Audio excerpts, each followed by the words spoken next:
Di balik senyum ada rahasia. Di balik tawa ada luka.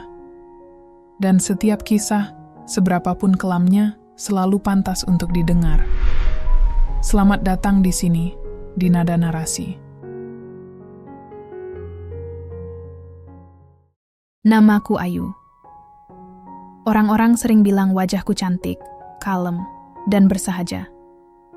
Tapi di balik semua pujian itu, aku hanya gadis biasa dari keluarga sederhana. Tak punya banyak harta, tak pula punya koneksi. Aku hanya bekerja sebagai admin di sebuah kantor kontraktor kecil di Jakarta, hidup secukupnya dan berkawan dengan kesunyian. Aku bukan tipe yang mudah jatuh cinta, apalagi pada lelaki yang terlalu tampan. Tapi semuanya berubah sejak hari itu, hari di mana aku bertemu pria bernama Fahri. Aku ingat betul, sore itu aku menghadiri acara seminar bisnis yang diadakan di sebuah hotel mewah. Bukan karena aku tertarik, tapi karena disuruh atasanku mewakili kantor. Aku datang dengan blouse polos dan sepatu flat yang sudah 2 tahun tak terganti. Di antara lautan jas dan dasi, aku merasa seperti benang putih di karpet merah. Lalu, tiba-tiba saja dunia jadi sunyi saat seorang pria duduk di sebelahku. Sendiri? Tanyanya pelan, sambil tersenyum ramah.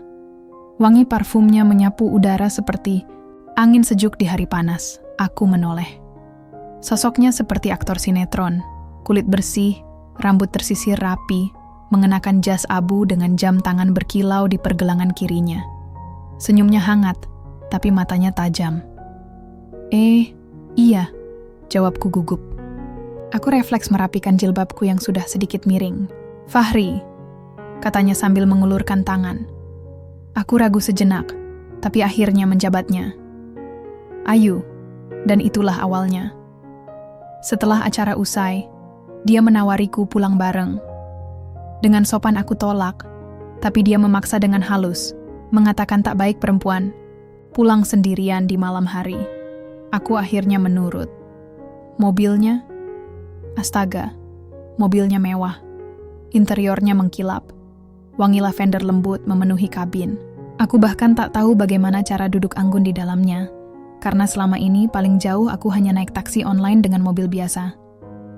Obrolan kami di dalam mobil mengalir seperti lagu lama yang tak pernah bosan didengar. Fahri bilang dia memiliki usaha properti dan beberapa saham di perusahaan. Aku hanya mengangguk-angguk, mencoba menutupi rasa minder yang menggigit. Malam itu dia mengantarku sampai depan rumah, lalu menunggu sampai aku benar-benar masuk. Setelah itu, dia selalu ada. Pagi-pagi ada pesan masuk. Semangat kerja ya, Ayu. Kadang-kadang aku mendapat kiriman kopi favoritku ke kantor. Bahkan suatu hari, saat aku mengeluh masuk angin, dia muncul dengan membawa bubur ayam dan minyak kayu putih. Sahabatku, Dita, sempat curiga. Gila, dia kayak terlalu sempurna, tahu nggak? Terlalu baik itu salah, Dit, tanyaku waktu itu. Dita cuma geleng-geleng. Cowok baik banyak. Tapi cowok yang terlalu kelihatan kaya dan terlalu cepat nempel biasanya punya niat. Aku tersinggung. Kupikir Dita hanya iri karena untuk pertama kalinya dalam hidupku, ada pria yang memperlakukanku seperti ratu. Sampai pada suatu malam, Fahri mengajakku makan malam di restoran rooftop. Ia datang dengan setelan jas biru navy, tampak seperti pria dalam drama Korea. Di bawah langit berbintang, ia menggenggam tanganku. Aku nggak mau main-main, Ayu.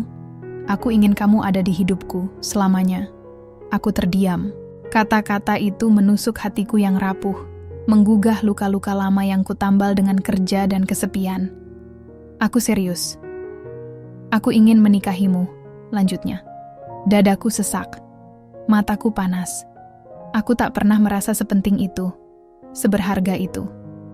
Dan malam itu aku, Ayu yang selalu hati-hati, mengiyakan ajakan pria yang baru ku kenal 2 bulan. Aku pikir aku sedang diberi hadiah oleh semesta. Aku pikir ini adalah cinta sejati yang selama ini kutunggu. Aku tidak tahu, ternyata semesta sedang memberiku pelajaran paling pahit dalam hidup. Pernikahan selalu jadi mimpi para wanita. Tapi aku tak pernah membayangkan bahwa lamaran dalam mimpiku akan datang begitu cepat dan begitu megah. 3 minggu setelah pernyataannya di rooftop malam itu, Fahri datang ke rumahku. Dia tak sendiri. Ia datang membawa ibunya, seorang wanita, berpenampilan elegan, dengan tas bermerek dan riasan yang terlihat mahal, tapi tak mencolok. Senyum ibunya ramah, tutur katanya lembut. Ia memujiku berkali-kali di hadapan mama dan bapak, seolah aku anak perempuan terbaik yang pernah mereka temui. Ayu ini perempuan yang beda, Bu, ujar Fahri sambil menggenggam tanganku di depan keluargaku. Aku yakin dia bukan cuma calon istri yang baik, tapi juga ibu yang luar biasa untuk anak-anakku nanti. Hatiku luruh. Ibuku menangis haru, bapakku terdiam lama, sebuah tanda bahwa ia setuju. Lamaran berlangsung sepekan kemudian. Diadakan di sebuah restoran semi-private yang katanya dimiliki temannya. Dekorasi serba putih, bunga segar menghiasi ruangan, dan musik jazz mengalun lembut di latar. Aku mengenakan kebaya pastel sederhana, tapi Fahri terlihat seperti pangeran, dengan setelan batik khas Solo dan kalung bunga melati yang tergantung di lehernya. "Ini semua untuk kamu," bisiknya sambil menyematkan cincin di jari manisku. Cincin emas putih dengan berlian kecil di tengahnya. "Gak seberapa, tapi aku janji. Ini awal dari semua kebahagiaan yang akan aku kasih buat kamu." Aku menahan air mata, bukan karena cincinnya, tapi karena caranya memandangku. Seolah aku harta paling berharga yang pernah ia miliki. Acara berjalan mulus. Banyak yang memuji keserasian kami. Teman-temanku memotret dan memvideokan, mengunggahnya ke media sosial dengan caption, "Ayu finally found her fairy tale." Tapi seperti semua kisah dongeng, tak ada yang benar-benar sempurna. Satu malam setelah lamaran, aku iseng membuka dompet Fahri yang tertinggal di meja makan. Bukan bermaksud menggeledah, hanya ingin melihat KTP-nya karena penasaran tanggal lahirnya. Tapi yang kutemukan malah berbeda. Beberapa kartu ATM dari bank berbeda, tapi semuanya tanpa nama. Lalu ada kartu kredit dengan pita hitam di bagian ujung, biasanya khusus kartu sementara. Ada juga beberapa kwitansi rental mobil dan satu surat tagihan dari tempat rental gaun pengantin pria. Aku terdiam. Dadaku mulai sesak, tapi akalku berusaha membantah. Mungkin itu milik temannya. Mungkin dia bantu urus acara orang. Mungkin. Lalu teleponnya berdering. Sebuah nama muncul. "Andra, rental Alphard." Aku tak angkat. Hanya mematung. Malam itu aku tak bisa tidur. Tapi keesokan harinya Fahri datang dengan senyuman cerah, membawa oleh-oleh kue kesukaanku. Ia bercerita tentang rencana honeymoon ke Bali, tentang rumah baru yang katanya hampir selesai direnovasi. Aku diam saja, mencoba tersenyum, seperti orang bodoh. Karena dalam diriku, ada dua suara yang saling bertarung. Yang satu menyuruhku percaya, yang lain berbisik, "Waspadalah, Ayu." Tapi rasa cinta terkadang membungkam logika. Seminggu kemudian, Fahri mengajakku melihat rumah masa depan kami. Sebuah kawasan perumahan di pinggiran kota. Kami masuk ke sebuah rumah kosong yang katanya sedang dalam tahap finishing. Ia menunjukkan ruang tamu, dapur, kamar tidur. 1 atau 2 anak? Tanyanya sambil tertawa kecil. "Kalau 2, mungkin kita butuh bikin kamar tambahan nanti." Aku ikut tertawa. Meski hatiku tak benar-benar tenang. Rumah itu memang bagus, tapi tak ada satupun tanda bahwa rumah itu milik kami. Tak ada dokumen, tak ada sertifikat, bahkan tak ada petugas perumahan yang mendampingi kami. Tapi saat Fahri memelukku dari belakang dan berbisik, "Aku janji, ini semua untuk kamu." Aku kembali melemah. Aku mengangguk, dan mungkin saat itu juga aku mulai menyangkal firasat-firasat kecil yang seharusnya tak kuabaikan. Karena cinta, rupanya bisa membutakan. Bahkan kepada kebohongan yang terang benderang di depan mata. Hari itu, langit cerah. Matahari bersinar hangat, seolah turut merestui kebahagiaan yang menyelimuti keluargaku. Aku duduk di pelaminan dengan kebaya putih gading, dikelilingi rangkaian bunga melati dan senyum-senyum hangat yang berseliweran di antara para tamu. Pernikahanku berlangsung sederhana tapi anggun. Bukan di ballroom hotel seperti dalam impian kebanyakan wanita, melainkan di halaman rumah orang tuaku yang dihias apik oleh vendor dekorasi sewaan. Fahri bilang, lebih baik uangnya untuk masa depan kalian daripada untuk pesta besar, kata Mama waktu aku sempat menyuarakan ragu soal lokasi pernikahan. Dan aku mengangguk, karena aku mulai terbiasa membenarkan apapun yang Fahri lakukan. Ia tetap terlihat memukau hari itu. Dengan beskap putih dan belangkon coklat muda, ia tampak seperti pengantin dari zaman kerajaan. Tapi, ada yang terasa aneh. Keluarga Fahri hanya datang beberapa orang. Katanya, banyak saudaranya tinggal di luar kota dan tidak sempat hadir. Ibunya pun tampak lebih sering duduk menyendiri, tidak banyak berbicara, dan setiap kali diajak foto, senyumnya seperti dipaksa. Memang ibunya agak pendiam, ya? Tanya Dita pelan di tengah acara. Aku mengangguk sambil tersenyum hambar. Mungkin lelah, Dit, tapi hatiku tak bisa dibohongi. Sejak malam sebelum pernikahan, aku belum pernah melihat Fahri begitu gelisah. Ia mondar-mandir, menerima telepon sambil berbisik-bisik. Lalu ketika kutanya, dia cuma menjawab, urusan kerjaan, sayang kamu kok nggak perlu tahu, biar aku aja yang pusing. Dan bodohnya aku percaya. Pesta selesai menjelang sore. Satu persatu tamu pamit. Aku dan Fahri masuk ke kamar yang telah disiapkan untuk malam pertama kami. Mama menyediakan ruangan terbaik di rumah, dihias dengan bunga dan spray baru warna krem. Begitu pintu tertutup dan hanya kami berdua, aku merasa seperti gadis yang baru belajar mengenal kenyataan. Fahri duduk di tepi ranjang, membuka jasnya perlahan, dan menyandarkan tubuhnya dengan napas berat. Capek, ya? Tanyaku, berusaha menghidupkan suasana. Ia tak menjawab, hanya menatap langit-langit kamar. Aku duduk di sampingnya. Fahri, kamu bahagia kan? Butuh beberapa detik sebelum ia menjawab, iya. Satu kata yang seharusnya menenangkan. Tapi kenapa terasa begitu hampa? Beberapa hari setelah pernikahan, kami tidak langsung pergi bulan madu. Fahri bilang ia harus menyelesaikan proyek bisnis penting dulu, dan itu membuatku kecewa. Tapi aku mencoba mengerti. Aku selalu mencoba mengerti. Kami tinggal sementara di rumah Mama, sampai rumah kami selesai direnovasi.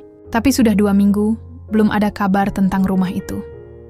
Setiap kali kutanya, Fahri selalu menjawab, besok kita lihat bareng ya. Tapi besok selalu berganti besok, dan akhirnya aku berhenti bertanya.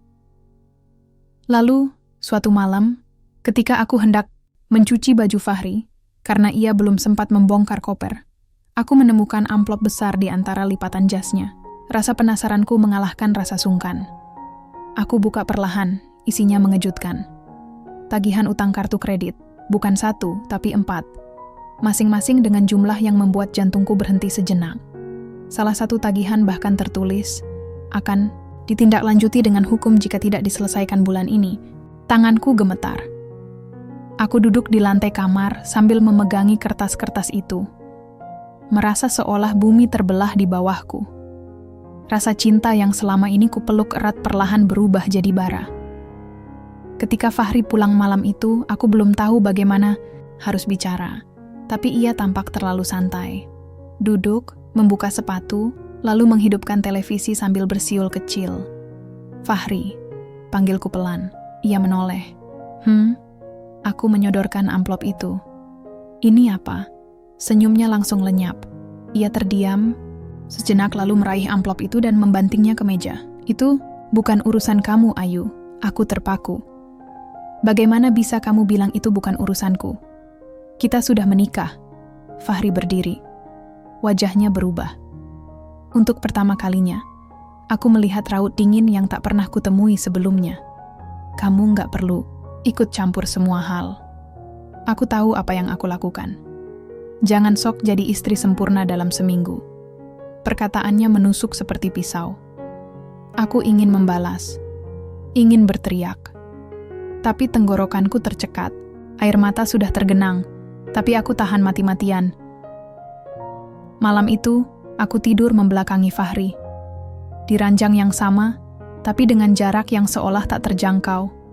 Dan di dalam gelap, untuk pertama kalinya, Aku bertanya pada diriku sendiri, apakah aku menikah dengan pria yang sebenarnya tidak kukenal? Sudah 2 bulan sejak aku resmi menjadi istri Fahri. Dari luar, aku tetap tersenyum, tetap menggenggam tangannya di depan keluarga, tetap menyuapinya makanan saat kami makan bersama mama dan bapak. Tapi di dalam ada retak yang semakin lebar. Yang awalnya hanya pertanyaan kecil di dalam kepala, kini berubah menjadi keraguan yang terus membakar hatiku perlahan-lahan.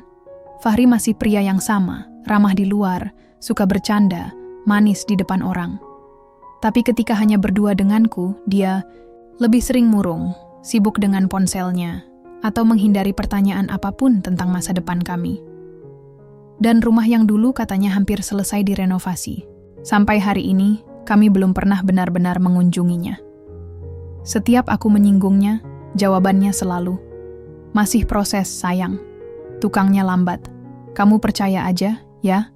Lalu ia akan menggenggam tanganku dan menatap mataku seolah semua baik-baik saja.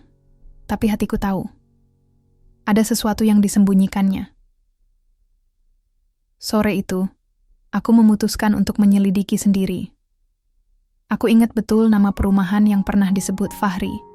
Jadi aku mencari lokasinya di Google Maps dan naik ojek online diam-diam. Aku bilang ke mama mau ke toko bahan jahit. Dan kebetulan Fahri sedang pergi sejak pagi, katanya meeting dengan klien di luar kota. Sesampainya di lokasi, aku berjalan kaki menyusuri deretan rumah-rumah baru. Petugas keamanan menghampiriku. "Mau cari rumah siapa, Bu?" tanyanya sopan. "Rumah nomor 17, Pak." Katanya milik Pak Fahri. Petugas itu mengerutkan dahi. "Nomor 17 itu belum ada penghuninya, Bu. Bahkan belum dibangun, masih lahan kosong." Dadaku mencelos.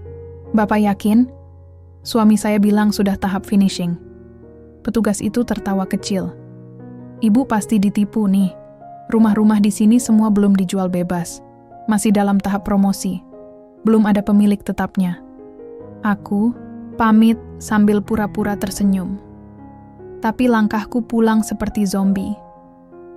Dunia yang kupikir kupahami runtuh di hadapanku. Rumah itu fiktif. Kebohongan Fahri bukan lagi dugaan. Ini kenyataan yang menamparku keras. Ia telah menciptakan ilusi rumah, masa depan kami, lengkap dengan cerita, imajinasi kamar anak, dan bahkan janji renovasi. Semuanya hanya cerita dongeng. Sesampainya di rumah, aku terkunci dalam kamar. Ku coba menelepon Fahri, tapi tak diangkat. Pesanku hanya dibaca. Malamnya, ia baru pulang. Wajahnya letih, membawa kardus makanan dan sebuah boneka kecil. "Maaf ya, aku pulang malam. Tadi nyasar cari oleh-oleh buat kamu," katanya sambil tersenyum. Aku menatapnya tanpa ekspresi. "Kita ke rumah itu besok," kataku pelan. "Aku mau lihat langsung." Ia terdiam. Lalu dengan cepat, tawanya pecah. "Ayu, kamu tuh kebanyakan mikir. Udah ku bilang masih direnovasi, kenapa sih jadi curiga begini?" Aku berdiri. "Rumah itu bahkan belum dibangun, Fahri. Aku kesana tadi." Satpamnya bilang rumah nomor 17 itu masih lahan kosong. Ekspresinya berubah. Sekilas, aku melihat wajahnya panik. Tapi hanya sejenak. Lalu, dengan enteng, ia berkata, "Ya ampun, jadi kamu nyusulin ke sana?" "Ayu, rumah yang aku maksud bukan nomor 17, kamu salah tempat. Harusnya aku temenin kamu." "Jangan bohong lagi," suaraku mulai pecah. "Sudah berapa lama kamu menipu aku, Fahri?" Ia tertawa lagi tapi kali ini hambar. Lelah. Ia meletakkan boneka itu di meja. "Aku nggak menipu kamu. Aku cuma belum siap jujur," hatiku teriris. "Kamu sadar nggak? Pernikahan kita dibangun di atas kebohongan." Ia menghela napas panjang. Lalu akhirnya, untuk pertama kalinya ia duduk, menatapku dengan wajah yang tak lagi bisa bersembunyi. "Aku bukan orang kaya, Ayu. Tapi aku juga nggak sebangsat yang kamu pikir. Kalau bukan orang kaya, kenapa pura-pura jadi kaya? Karena kalau aku jujur dari awal, kamu nggak akan mau sama aku." Aku terdiam. Tanganku mengepal. Air mataku mengalir perlahan. "Jadi kamu pikir aku semurah itu? Bahwa aku hanya mencintai uang? Bukan. Tapi kamu terlalu sempurna, Ayu. Terlalu baik, terlalu pintar, terlalu tinggi buat orang seperti aku. Kata-katanya membuat emosiku campur aduk. Marah, sedih, kecewa. Dan sayangnya, masih ada cinta. Malam itu, aku tidur tanpa bicara lagi. Di sisiku, Fahri tetap terjaga. Entah sedang memikirkan jalan keluar, atau memikirkan kebohongan apa lagi yang harus ia ciptakan. Satu hal yang pasti, aku tidak bisa lagi menutup mata. Pernikahan ini bukan tentang cinta yang manis. Ini tentang benang-benang kebohongan yang sudah mulai kusut dan akan segera terurai, tanpa bisa dihentikan. Setelah pengakuan Fahri malam itu, aku kira semuanya akan menjadi lebih baik. Ternyata tidak. Keesokan paginya, kami sarapan dalam diam. Aku menyeduh teh untuk 2 orang, seperti biasa. Tapi kali ini, tidak ada canda pagi, tidak ada pelukan dari belakang seperti awal-awal pernikahan dulu. Hanya 2 orang asing yang kebetulan duduk di meja yang sama, memegang gelas yang sama, dengan perasaan yang sangat berbeda. "Mau sampai kapan kamu diam begini?" tanya Fahri. Suaranya pelan tapi mulai memanas. "Sampai kamu berhenti bersikap seolah semua baik-baik saja." Ia mendesah panjang. "Aku udah jujur, Ayu. Apalagi yang kamu mau?" "Aku mau kejujuran penuh. Bukan setengah-setengah. Bukan sambil menutupi dosa lain yang belum kebongkar." Dia menatapku lama, lalu berdiri dan mengambil jaketnya. "Aku mau keluar cari kerjaan tambahan. Supaya kamu bisa berhenti merasa menikah dengan beban hidup." Aku mengepalkan tangan di pangkuanku. "Kamu mau cari kerja atau mau kabur dari kenyataan?" Langkahnya terhenti. Tapi dia tidak menoleh. Lalu pintu ditutup cukup keras di belakangnya. Aku merasa seperti janda yang ditinggal suami, padahal kami baru beberapa minggu menikah. Dalam sebulan terakhir, aku menyadari bahwa semua yang Fahri ceritakan sebelum menikah adalah fiksi. Mulai dari bisnis properti yang katanya punya, mobil yang ternyata sewaan, hingga investasi emas yang hanya tinggal gelang imitasi di lacinya. Aku menemukan dokumen-dokumen lain di dalam lemari. Surat penolakan lamaran kerja, slip pembayaran, utang pinjaman online, hingga surat dari rentenir yang menagih angsuran. Bahkan, ada satu surat dari seseorang bernama Darto, mengancam akan menyebarkan aib Fahri jika uang tidak segera dibayar. Siapa Darto? Kenapa ia punya begitu banyak utang? Hari itu aku nekat menelepon nomor yang tertera di surat. "Ya, ini Darto." "Siapa ini?" "Saya Ayu, istrinya Fahri." Hening sejenak di ujung sana. "Oh, jadi kamu perempuan yang berhasil dia tipu sampai mau nikah?" Kata-katanya membuat jantungku berhenti sesaat. Maksudnya, Fahri itu bukan cuma penipu, tapi pemalas. Dia kabur dari kerjaan saya 2 tahun lalu bawa duit proyek. Gak pernah tanggung jawab. Banyak orang nyari dia. Tubuhku lemas. Suara Darto terus berbicara, mengeluarkan amarah dan fakta-fakta lain yang membuatku merasa seperti menelan batu, keras, pahit, dan menghancurkan dari dalam. "Kalau kamu pinter, tinggalkan dia, Bu. Dia bukan lelaki baik-baik." Aku menutup telepon sambil menggigit bibir, menahan tangis. Rasanya seperti tenggelam dalam lumpur. Semakin aku berusaha bangkit, semakin aku tenggelam dalam kenyataan yang menyakitkan. Fahri pulang. Malam itu dengan wajah kusut dan baju basah oleh gerimis. "Aku dapat kerja sambilan," katanya. "Jadi kurir motor." Aku hanya menatapnya dari sofa. "Berapa gajinya?" "Sehari bisa 150.000. Lumayan." "Buat bayar utang atau buat pura-pura bahagia?" Ia membuang jaketnya ke kursi. "Kamu ini kenapa sih, Ayu?" "Aku udah usaha. Aku nggak tinggal diam." "Kenapa kamu nggak bilang dari awal kalau kamu terlilit utang, Fahri? Kenapa nggak bilang kalau kamu pernah kabur dari kerjaan orang? Apa kamu pikir aku nggak bisa nerima masa lalu kamu?" Dia duduk di lantai, bersandar di sofa tempat aku duduk. Wajahnya letih. "Karena masa laluku terlalu gelap, Ayu. Aku malu. Aku takut kehilangan kamu kalau kamu tahu semua itu. Aku ingin marah, ingin melempar apapun ke wajahnya. Tapi justru di detik itu, yang aku rasakan adalah, Iba, ia bukan penjahat.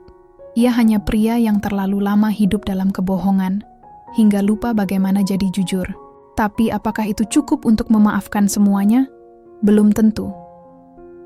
Mulai besok, kataku tegas, kamu buka semua akun kamu ke aku. Semua pengeluaran, semua pemasukan, semua utang. Kita atur ulang hidup kita. Tapi satu syaratnya, satu kebohongan, lagi, dan aku pergi. Fahri mengangguk pelan. Air matanya jatuh. Mungkin untuk pertama kalinya, ia benar-benar merasa bersalah. Atau mungkin, ia hanya takut kehilangan sandaran hidup. Dan di dalam hatiku, ada suara kecil yang mulai berbisik. Apakah aku menikah karena cinta, atau karena aku tak ingin merasa kalah dalam hidup? Pernikahan kami berubah menjadi perjuangan diam-diam. Aku tetap menjalankan peranku sebagai istri, menyiapkan makanan, mencuci baju, dan menyambut Fahri saat ia pulang kerja sambilan sebagai kurir. Tapi yang berubah adalah mataku.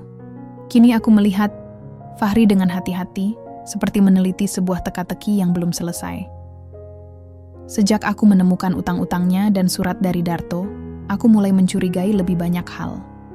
Sore itu, ketika Fahri sedang tidur siang setelah shift paginya, aku memberanikan diri membuka ponselnya. Ia memang sudah memberiku akses sejak percakapan kami terakhir.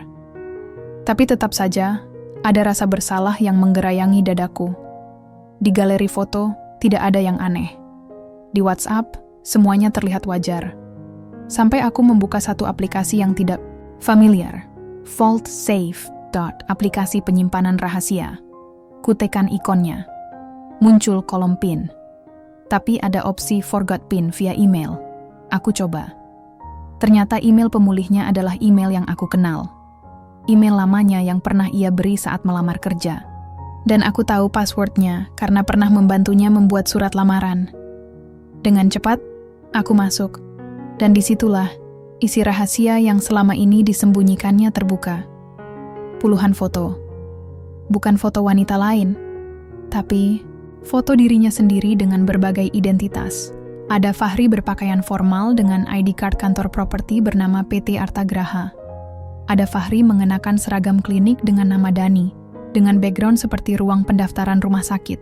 Bahkan ada Fahri berdiri di depan mobil mewah dengan plat nomor yang berbeda-beda, seolah memerankan hidup yang bukan miliknya. Di salah satu folder, ada file video berdurasi 8 menit. Aku memutar dengan jari gemetar. Kalau kamu nonton ini, berarti rahasiaku sudah ketahuan, suara Fahri terdengar. Ia duduk di dalam kamar yang seperti kos-kosan.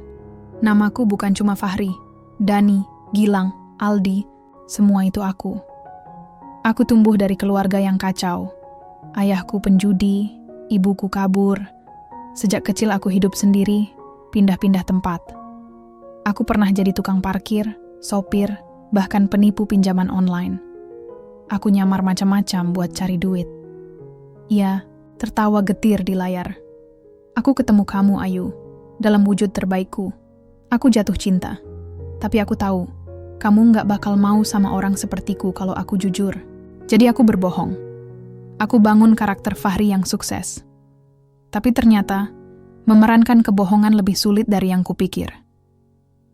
Di akhir video, wajahnya menunduk. Kalau kamu mau pergi, aku ngerti. Tapi kalau kamu masih mau bertahan, aku janji, ini terakhir kalinya aku jadi orang lain. Mataku berkaca-kaca. Ini bukan lagi tentang kebohongan biasa. Ini tentang seorang pria yang tak tahu siapa dirinya yang sebenarnya. Malam itu aku tak bisa tidur. Pikiranku penuh. Aku tak tahu siapa lelaki yang tidur di sebelahku ini. Fahri, Dani, Gilang. Tapi yang lebih membuatku resah, bukan sekadar siapa dia, melainkan kenapa ia harus memalsukan hidupnya berulang kali. Dan kenapa masih ada bagian dariku yang iba. Keesokan harinya, aku diam-diam menyelidiki lebih lanjut. Aku datangi rumah kontrakan tempat ia dulu tinggal sebelum menikah. Berdasarkan alamat lama di file video itu, rumah kecil di pinggir gang sempit. Seorang wanita tua membuka pintu. Cari siapa? Saya Ayu, Bu. Istrinya Fahri. Atau Dani, dulu tinggal di sini. Wanita itu tampak terkejut. Kamu istrinya, Dani? Astagfirullah. Kamu tahu dia dari mana? Dari masa lalunya, jawabku pelan. Tolong ceritakan, siapa dia sebenarnya? Wanita itu mempersilakan aku masuk. Ia duduk dan mulai bercerita, dengan suara berat dan penuh luka. Dani itu anak yang baik, tapi rusak karena keadaan. Ayahnya kabur, ibunya gila. Dia sendirian sejak kecil. Dari SMP udah nyari makan sendiri. Pernah ditipu, pernah dipenjara karena bantu temannya nipu. Tapi dia selalu balik, selalu minta maaf. Terakhir dia bilang, dia mau berubah. Katanya dia jatuh cinta sama perempuan baik dan mau ninggalin semua masa lalunya. Aku menggigit bibirku. Ada sesuatu dalam hatiku yang meleleh. Ia memang pembohong. Tapi di balik topeng itu, ada luka, ada trauma, ada ketakutan. Dan aku jatuh cinta pada versi dirinya, yang bahkan dia sendiri tak yakin itu nyata. Aku pulang malam itu dengan pikiran kusut, Fahri belum pulang. Tapi ada satu hal aneh di meja, sebuah surat. Ditulis dengan tangan. Ayu, aku tahu kamu udah tahu semuanya. Maaf karena aku nggak cukup jantan untuk bilang langsung. Aku lelah terus berpura-pura. Aku nggak lari. Tapi aku butuh waktu buat jujur sama diriku sendiri. Aku akan balik kalau kamu masih mau nerima aku. Kalau tidak, aku paham. Tanganku gemetar memegang surat itu. Dan malam itu, aku sendirian. Untuk pertama kalinya sejak menikah, aku benar-benar sendiri. Dan aku harus memilih, mengejar laki-laki yang tak pernah tahu siapa dirinya, atau meninggalkannya demi menyelamatkan diriku sendiri. Kepergian Fahri bukan hanya meninggalkan ruang kosong di rumah kami, tapi juga dalam jiwaku. Selama 2 hari, aku tidak mendapat kabar apapun darinya. Tidak ada pesan, tidak ada telepon. Ponselnya tidak aktif. Rumah kontrakan lamanya juga kosong. Aku bahkan kembali menghubungi Darto, berharap dia punya petunjuk. Tapi tidak ada yang tahu kemana Fahri pergi. Yang tersisa hanya suratnya, dan rasa sesak yang terus menghimpit dadaku. Aku mencoba menenangkan diri, mencoba menjalani hari-hari seperti biasa. Tapi kenyataan bahwa suamiku adalah pria dengan puluhan topeng, membuatku mulai mempertanyakan sesuatu yang lebih besar. Apakah aku sungguh mencintainya? Atau aku hanya mencintai bayangannya? Hari ketiga setelah kepergiannya, aku memberanikan diri pergi ke sebuah warnet kecil di daerah Ciputat. Salah satu lokasi yang pernah kusempat lihat di data di ponselnya. Di salah satu folder, ada tangkapan layar alamat yang terlihat seperti tempat Fahri pernah tinggal. Seorang penjaga warnet mengenali fotonya saat kutunjukkan. Oh, ini Mas Dani. Dulu sering kesini, ngetik lamaran kerja sama main game juga. Tapi udah lama nggak kelihatan, Mbak. Bapak tahu dia kemana? Penjaga itu menggeleng. Tapi dia pernah cerita, katanya kalau semuanya gagal, dia mau balik ke tempat dia pertama kali mulai kerja, di panti asuhan tempat dia dulu dibesarkan. Hatiku mencelos. Fahri dibesarkan di panti, tak pernah satu kali pun dia cerita soal itu. Aku naik ojek menuju alamat yang disebutkan penjaga warnet, sebuah panti asuhan kecil di daerah Depok. Gerbangnya berkarat, tapi suasananya tenang. Ada anak-anak berlarian, dan beberapa ibu pengurus yang sedang menyapu halaman. Seorang wanita parubaya menyambutku. Saya Bu Yati, pengurus di sini. Kamu, siapa nak? Saya, istrinya Fahri, atau mungkin Dani. Wajah Bu Yati berubah sendu. Akhirnya, kamu datang. Aku tertegun. Maksud ibu? Ia mengajakku masuk ke ruang tamu sederhana, menyuguhkan teh manis. Beberapa hari lalu Dani datang kemari. Dia minta maaf atas masa lalu. Dia bilang, mungkin hidupnya sudah terlalu jauh dari jalur yang benar. Tapi dia juga bilang satu hal yang paling menyentuh saya. Apa itu, Bu? Bu Yati tersenyum lirih. Dia bilang, untuk pertama kalinya saya mencintai seseorang yang membuat saya ingin jujur. Tapi saya takut saya sudah terlambat. Air mataku menetes pelan. Hati ini teriris. Di mana dia sekarang, Bu? Dia pergi ke sebuah tempat yang katanya menyimpan bagian hidupnya yang paling gelap. sebuah kos lama tempat dia dulu tinggal saat terpuruk. Mungkin dia ke sana untuk berdamai. Dengan bantuan Bu Yati, aku menemukan alamat kos itu. Sebuah rumah tua yang kini sudah hampir ambruk. Di kamar paling pojok, aku melihat sepasang sandal jepit dan bau rokok yang familiar. Aku mengetuk pelan, pintu terbuka sedikit. Wajah Fahri muncul dari baliknya. Matanya merah, wajahnya kusut. Tapi saat melihatku, ia hanya menatap lama. Tidak terkejut, tidak juga tersenyum. "Aku tahu kamu akan datang," katanya pelan. Aku masuk. Kamar itu gelap dan lembab. Hanya ada kasur gulung, termos air, dan setumpuk kertas yang berisi tulisan tangannya. Mungkin curhat, mungkin doa, atau pengakuan. "Aku kesini," ucapku sambil duduk. Bukan untuk menyalahkan, tapi untuk mendengarkan. Fahri duduk di depanku, tubuhnya sedikit gemetar. "Aku nggak pantas kamu perjuangkan, Ayu. Aku ini orang yang rusak. Semua orang punya masa lalu. Tapi bukan itu yang kutakuti." "Lalu apa?" Aku menatap matanya. "Yang kutakuti, kamu akan terus bersembunyi dari dirimu sendiri." Kami bicara sepanjang sore. Ia bercerita soal ibunya yang sakit jiwa dan akhirnya meninggal di jalanan. Soal ayah tiri yang kasar. Soal bagaimana ia melarikan diri dari satu identitas ke identitas lain untuk bertahan.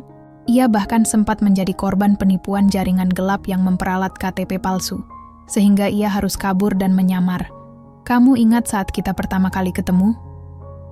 Tanyanya tiba-tiba.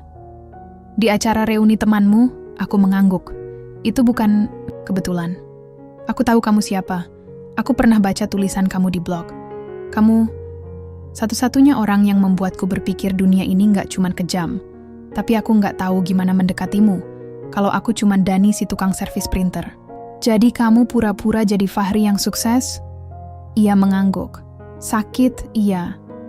Tapi ada kejujuran dalam pengakuannya yang terasa lebih nyata dari semua kepalsuan sebelumnya.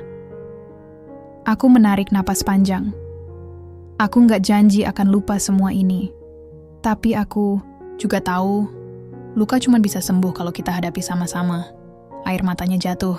Ia meraih tanganku dan menggenggam erat. "Kalau kamu izinkan, Ayu, aku ingin belajar jadi diriku sendiri. Bukan Fahri, bukan Dani, bukan siapapun. Tapi pria yang bisa kamu banggakan, meski dari bawah." Aku mengangguk perlahan. Kita mulai dari nol. Tapi kali ini, tanpa kebohongan. Dan saat matahari sore menyorot dari jendela rusak di kamar itu, aku merasa, untuk pertama kalinya, pernikahan kami dimulai. Bukan dari pesta mewah, tapi dari dua hati yang patah. Dan memilih saling memungut kepingannya. Setelah percakapan panjang di kamar sempit itu, aku dan Fahri memutuskan untuk mulai dari awal. Tidak mudah, tapi setidaknya kini kami berdiri di tanah yang sama, tanpa kebohongan, tanpa topeng. Kami menyewa kamar kecil di pinggir kota. Aku kembali bekerja sebagai penulis lepas. Fahri mencoba bekerja sebagai teknisi printer di sebuah toko komputer. Perlahan, kami membangun kehidupan baru. Sederhana, tapi nyata. Namun, ketika aku mulai merasa segalanya akan membaik, takdir kembali menamparku. Hari itu aku sedang membersihkan berkas lamaku di laptop untuk mengirim portofolio ke klien. Saat membuka folder dokumen lama, aku menemukan file yang sudah bertahun-tahun tak pernah kubuka. Arsip cerita pendek yang pernah kubuat saat kuliah. Di antara cerita-cerita itu, ada satu file yang membuat jantungku berdegup kencang. Judulnya, Anak Kos Tanpa Nama Kukira Hanya Fiksi Biasa. Tapi begitu aku membacanya ulang, dada ini mendadak sesak. Ia tinggal di kamar nomor 4, kosan kumuh dekat pasar. Setiap malam aku mendengar tangisannya. Namanya Dani, setidaknya itu yang ia bilang padaku, waktu aku diam-diam memberinya makan. Tanganku bergetar. Cerita itu bukan fiksi, itu pengalaman nyata. Pengalaman masa lalu yang sempat aku pendam. Tahun terakhir kuliah, aku pernah menjalani program pengabdian masyarakat. tinggal di daerah kumuh selama 3 bulan untuk proyek sosial. Di sanalah aku bertemu seorang pemuda kurus dan pendiam yang tinggal di kamar kos paling pojok. Namanya Dani.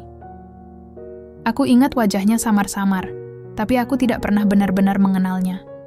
Hanya melihat dari kejauhan, kadang memberinya makanan lewat pintu, tanpa bicara banyak. Dani waktu itu seperti bayangan.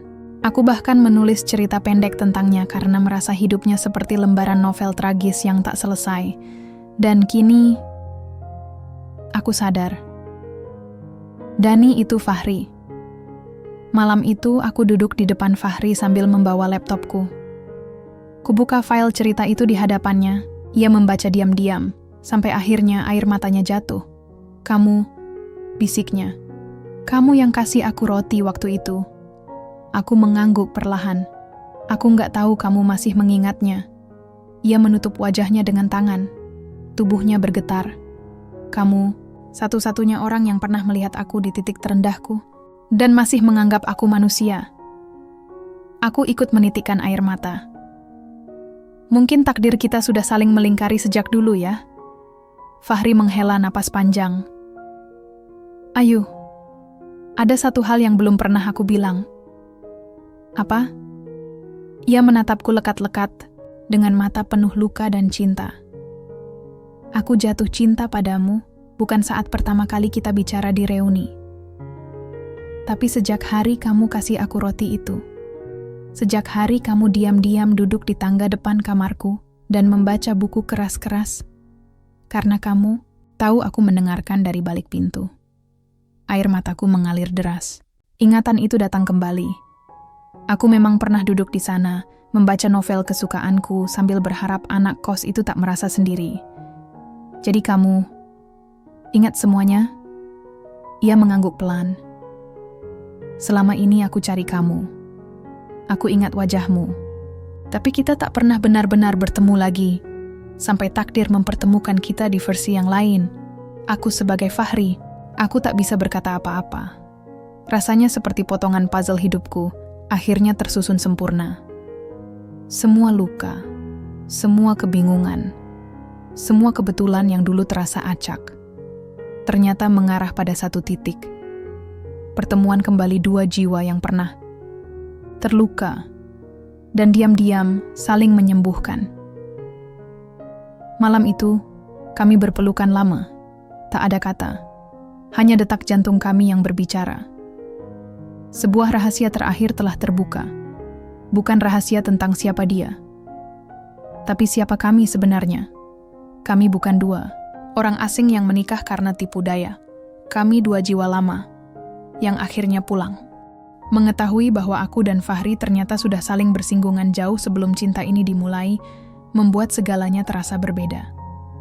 Aku tak lagi melihatnya hanya sebagai pria yang menipuku demi topeng kekayaan, tapi juga sebagai lelaki yang pernah kelaparan, menangis dalam sunyi, dan mencintai dalam diam. Kami memutuskan untuk memulai hidup baru, benar-benar dari nol, tanpa warisan, tanpa pura-pura, tanpa topeng. Masyarakat memang tak pernah mudah diluluhkan. Ibuku masih belum bisa menerima Fahri sepenuhnya. Meski kini kami hidup lebih sederhana, tetap saja masa lalu Fahri menjadi stigma.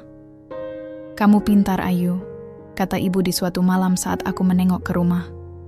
"Kamu cantik. Kamu bisa dapat pria yang mapan. Kenapa bertahan sama lelaki seperti dia?" Aku menggenggam tangan ibu. "Karena kali ini aku mencintai seseorang yang jujur, Bu. Bukan karena rumahnya, bukan karena mobilnya, tapi karena dia, lelaki yang mau berubah."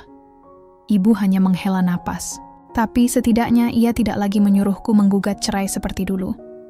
Dan itu sudah cukup untukku. Suatu pagi, Fahri memberiku kejutan kecil, sebuah sepeda motor bekas yang ia cicil dari gajinya selama 6 bulan bekerja. Catnya sudah kusam, tapi ia membersihkannya sendiri, dihias pita merah di spion seperti motor baru dari dealer. "Biar kamu bisa ke kantor klien tanpa repot nunggu ojek," katanya, malu-malu. Aku menatapnya, lalu memeluk erat tubuhnya yang kini jauh lebih kurus tapi terasa hangat. "Aku lebih bangga kamu kasih aku ini daripada Alphard yang dulu ternyata pinjam. Kami tertawa bersama lucu. Bagaimana cinta yang jujur membuat tawa sekecil itu terasa begitu mewah. Pekerjaan demi pekerjaan datang padaku. Nama penaku kembali dikenal di dunia freelance. Sementara Fahri mulai dipercaya jadi kepala teknisi kecil-kecilan di tokonya. Namun perjalanan kami tak selalu mulus. Pernah suatu malam, kami hanya punya cukup uang untuk makan nasi dan telur dadar.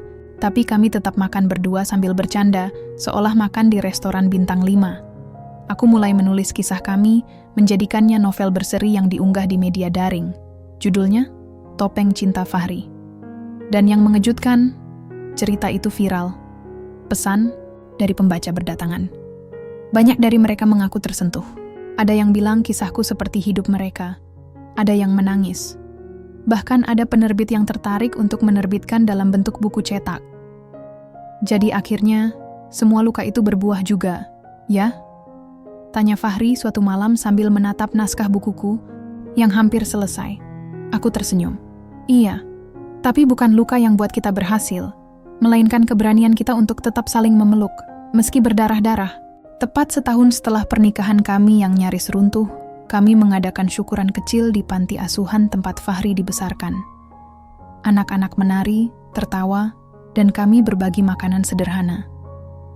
Di sana, Fahri berdiri di depan semua anak-anak dan membagikan sepatu bekas yang ia kumpulkan selama 3 bulan. Saya tahu rasanya menjadi anak yang tidak punya, katanya sambil tersenyum haru. Tapi saya juga tahu, kita bisa memilih menjadi orang yang punya hati. Dan itu lebih penting dari segalanya. Semua orang bertepuk tangan. Aku menatapnya dengan bangga. Pria yang dulu penuh kebohongan, kini berdiri di sana dengan segala luka dan kejujuran yang dimilikinya, dan dia adalah suamiku. 1 tahun berlalu sejak aku dan Fahri memulai hidup baru, tanpa topeng, tanpa dusta. Kini, rumah kecil kami penuh dengan tawa dan harapan. Setiap pagi, aku bangun dengan rasa syukur yang tak pernah aku rasakan sebelumnya. Meski hidup sederhana, aku tahu bahwa kami memiliki sesuatu yang jauh lebih berharga, kejujuran dan cinta yang tumbuh dari luka bersama. Pagi itu, aku terbangun lebih awal dari biasanya. Kuhirup aroma kopi yang samar dari dapur. Fahri sudah bangun dan sedang menyiapkan sarapan. Aku menyelinap masuk ke dapur dan menatapnya dari belakang. Aku punya kejutan, gumamku. Ia tersenyum tanpa menoleh. Kalau kamu bilang itu resep masakan baru, aku siap jadi kelinci percobaan. Aku tertawa kecil. Kejutannya, aku sudah dapat kontrak dari penerbit. Bukumu, Topeng Cinta Fahri, akan dicetak dan diterbitkan minggu depan. Wajah Fahri berubah. Mata coklatnya membesar, lalu berkaca-kaca. Kita berhasil, Ayu, katanya pelan. Cerita kita jadi nyata dan menyentuh banyak orang. Aku mengangguk, air mata bahagia mengalir. Semua berkat kamu yang berani jadi diri sendiri. Ia meraih tanganku, menggenggam erat. Sore harinya, aku menyiapkan 1 kotak kecil berisi surat dan sebuah kalung yang dulu kupakai saat kami menikah. Kamu ingat ini? Tanyaku saat menyerahkannya. Fahri mengangguk. Kalung yang kamu beli pakai tabunganmu. Aku tulis surat ini untuk kamu. Bukan hanya untuk masa lalu, tapi juga masa depan. Ia membuka surat itu perlahan, membaca setiap kata yang kutulis dengan suara bergetar. Isi suratku. Fahri, terima kasih sudah mengajarkan aku arti cinta tanpa syarat. Terima kasih sudah mengizinkan aku masuk ke dalam hidupmu yang paling gelap dan rapuh. Aku bangga pada pria yang sekarang aku kenal. Bukan karena kekayaan atau kemewahan, tapi karena keberanian dan kejujuranmu.